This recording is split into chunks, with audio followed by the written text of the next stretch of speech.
Hello, this is Jeff, and on this episode of Jeff Seeks Answers, I'm talking to Dan Johnston, and we're talking about volunteer work and want to learn about his experiences and mental and physical preparation to do like overseas missions. So, without any further ado, I'm going to introduce you to my friend Dan Johnston. How you doing, folks?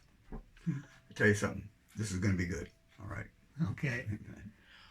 So first of all, where did you volunteer for, or like go on a mission trip? Okay. The very first time I went out, I did something right without knowing it. I got trained by a group called Hands of Hope out of Kitchener.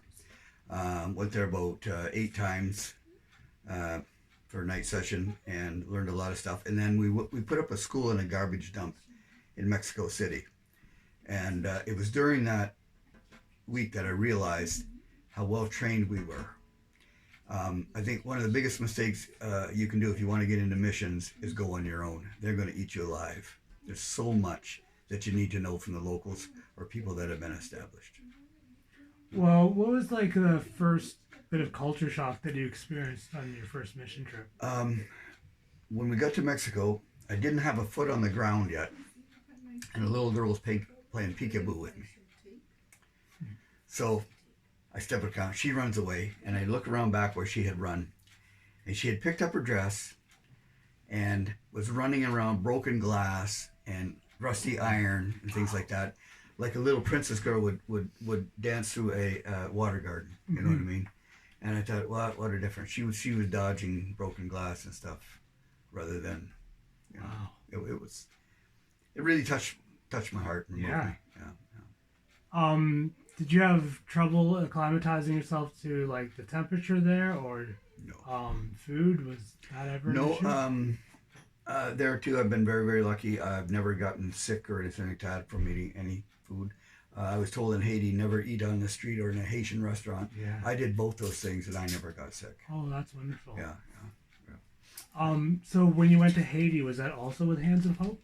No, I was on my own at the time. I met an amazing man. He was the most Christian I think I'd ever met at that time in my life. And he went to Haiti. He had been there a couple of years, and I thought, oh, I want to see what makes this guy tick. Wow. And he had been there, and we had a safe place, and we had transportation, we had all that stuff. But it was good. It was, Are you able to speak French? Oh heavens no. No. So Anyway, it's Creole. It's not really French. Oh, It's is a that slang right? French. Oh, okay. And somebody gave me some Bibles one day that were French. Yeah. And when I got to Haiti, somebody tried to belittle me. They got cheaper Bibles downtown. Okay, in Creole. Yeah. But first of all, they were given to me. But the other thing is, I'd give them a Bible. Oh, the mother tongue. They got excited about it. Well, you're going to read something you're excited about. Yeah. So, and actually, that was a real eye opener too. Wow. So you can get by with just knowing English, right? No, you need a translator. Oh, okay. Yeah. My translator said that within 10 years, everybody in Haiti would speak fluid English. I don't think he's right. No. Yeah. They don't get an education there. That's funny. No. Wow. When I went there, I was told if a Haitian can write his own name, he's considered educated. I'm sorry, folks. That's not an education. No, fair enough. No. Wow. Yeah. How long were you in Haiti? Well, I was there 2 weeks was the longest time. I was usually 7 to 10 days. I like 10-day vacations. I can get everything done in 10 days. Actually, I can probably get it done in 2 days, but I like to visit my people and see around and not have to be so stringent in my hours and things like that. That's just me. Like some people will go with Habitat and build a house all week long. Yeah. So I like to mix with the people. Did you find Haiti dangerous? Oh, extremely. Extremely dangerous. Extremely dangerous. I couldn't go out at night. Okay, yeah. Although I did. I'm not supposed to be alone, although I was. Did you have any close calls? Or? Yeah, there was one guy was trying to kidnap me. Wow. Now, you got to understand in Haiti, everybody builds up right up to the sidewalk. There are no recesses. You're on the sidewalk or you're not. And the reason is if they get enough money to expand, they can go up because they can't go out. Okay. So there was a known gang member waiting down the road. Well, he'd have a cell phone in his pocket. There'd be a car around the corner. And when I leave and get out of the way or far enough away from the guards with the guns. They pick you up, take you to City Soleil, pay the neighbors to keep their mouth shut, and nobody will ever find you. Oh wow. And when you give the victim, when you they get their money, they give the victim back. It's strictly business. Yes. Yeah, absolute business. And foreigners would be targeted. Oh, absolutely. Yeah. And easy to tell too. Now, you told me earlier of a neat little tip if you're a foreigner about getting registered at... Oh, yeah. Now, Haiti's one of the only countries you can do this in. Used to be you could go to the police station, give them $100. They would take your picture, go to the area you're going to be in, and show that picture to everybody. And if you go missing, they're going to get you. And that was good for a whole year. So you could literally come and go from Haiti several times if you wanted. It was still enforced. So protection money, basically. Yeah, protection money. It's probably $200 now. Yeah. And I understand they're trying to kidnap you between the airport and your room now. Mm-hmm. So you'd have to have the police pick you up at the airport instead of go to the police station when you get there. Now, were you there after the big earthquake? No, before. So what year were you there? Oh, please don't ask me that. It's been, it's got to be 20 years ago. Oh, okay, yeah. And the earthquake was, what, 2008? Yeah, it was Yeah. not that long. But it's always been a pretty dangerous Yes. place. Yeah. But Prone to cholera outbreaks, right? Yes, and everybody in Haiti is voodoo. If you were born in Haiti, you are considered voodoo because that's the official religion of the country. Mm-hmm. That ought to speak volumes to everyone. Okay. It's a terrible, terrible place. Yeah. Most Haitians do not eat every day. Wow. What is the population? Do you know? And when I was there, the population of Port-au-Prince was supposed to be 1 million people. Yeah. It's very condensed. There's people everywhere. But Haitians don't trust the government, and they lie. Okay. How many people live here? 3. No, there's 8 live there. Yeah. You know what I mean? So yeah, that's okay. The numbers are not correct. Yeah. So, is there any general information you would give to viewers who are thinking about possibly doing a mission trip? Yeah, make sure your first trip you go with somebody that's involved in a mission, and or get trained. Mm-hmm. It's very, very important. Let me give you an example. There was some Americans in the parking lot at the airport in Port-au-Prince. Some lady wanted to be kind, give somebody a Bible. Well, the next thing you know, the Bibles are flying all over the place. Mm-hmm. People were going and changing shirts and coming back and getting another Bible so they could go sell it.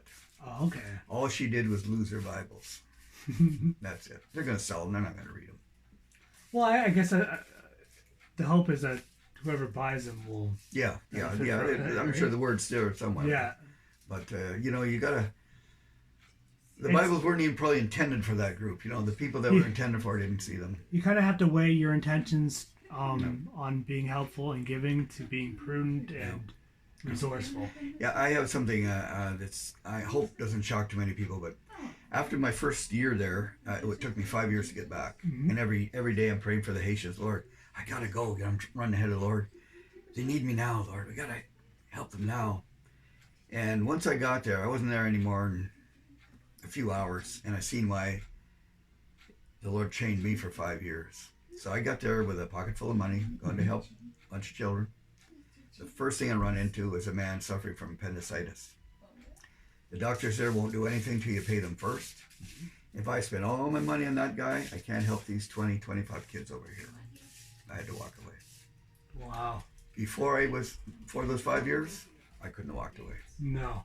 And what happened to the guy, I don't know if he died or lived, I have no idea. But I do know that these kids over here, the ones I was focusing on, were treated right. I'll ask you one last question. What is the best thing one can do for, I guess, third world countries?